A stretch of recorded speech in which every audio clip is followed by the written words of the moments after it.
Video of the newest bike that I just picked up. This is a 1984 Suzuki RM500. And this one has definitely seen better days, but this is the first one that I've ever seen in the flesh. So these bikes were made for 3 years, 83, 84, and 85. But the 85 models, as far as I know, never made it to the United States. So this would have been the last one that you could get here. And I don't think there were a whole lot of changes for 85 from what you're seeing here. The biggest thing would have been the gold wheels that showed up in 85, whereas these have silver. But it does look fairly complete. I mean, other than the missing side panels. But I'll be honest with you, the condition that the fenders are in, I'm okay with not having side panels, because all the plastic's going to need replaced. This is broken. I think it's been trimmed. The front fender looked nice originally, but now that I look at it, I can tell it's been trimmed all along here. And of course it's not mounted right.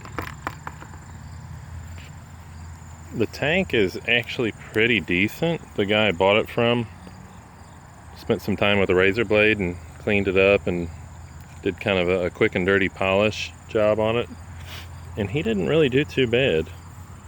I mean, if you look real close, there's some things I wouldn't have done, but that's going to save me quite a bit of work, so I don't really mind that he did that.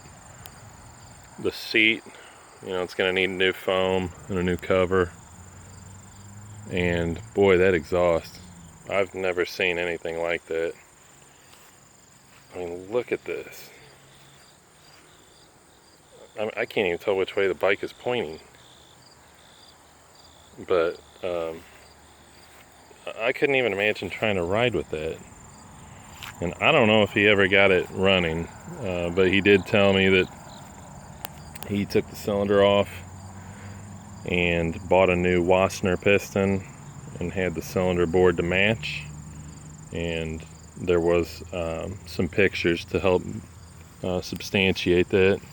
But also it does make quite a bit of compression.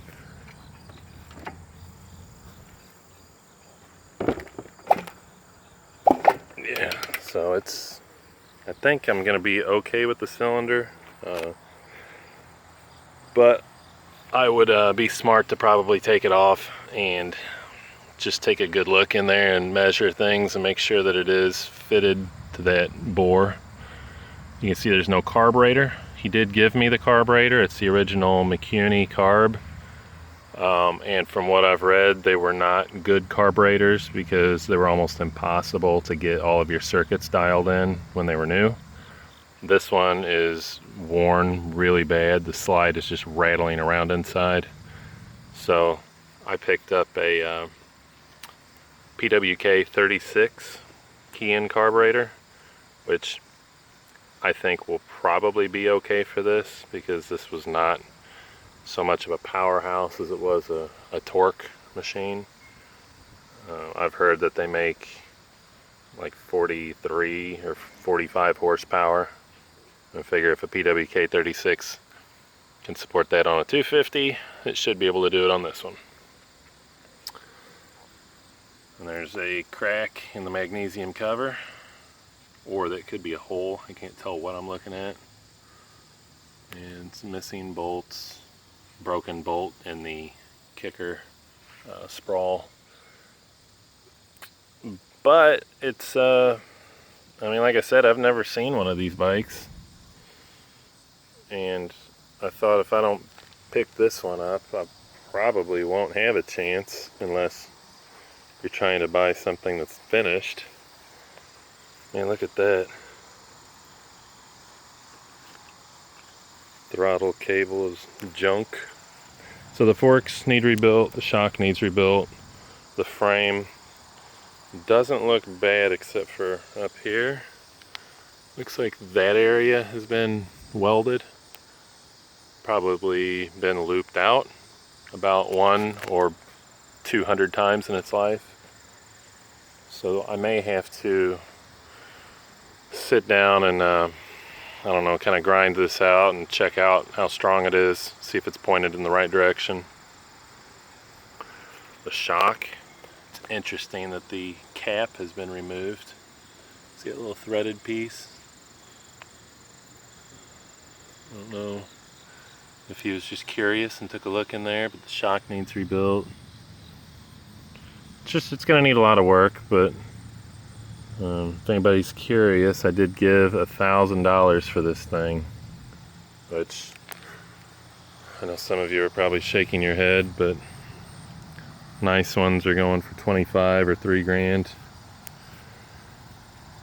And this could certainly be nice for another, I was kind of roughing up numbers, another 1,000, maybe 1,500. A lot's going to depend on how much time I want to spend with this pipe. DG still offers a pipe for it, but it's like $350.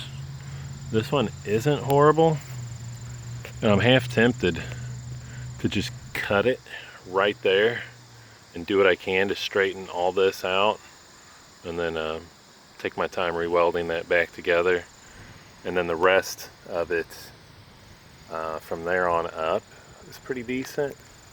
But over here it's some kind of a weird patch. I don't know if that was rust. I just don't know what was going on there, but I could basically save 300 some odd dollars if I just want to sit and work with this pipe, which I may.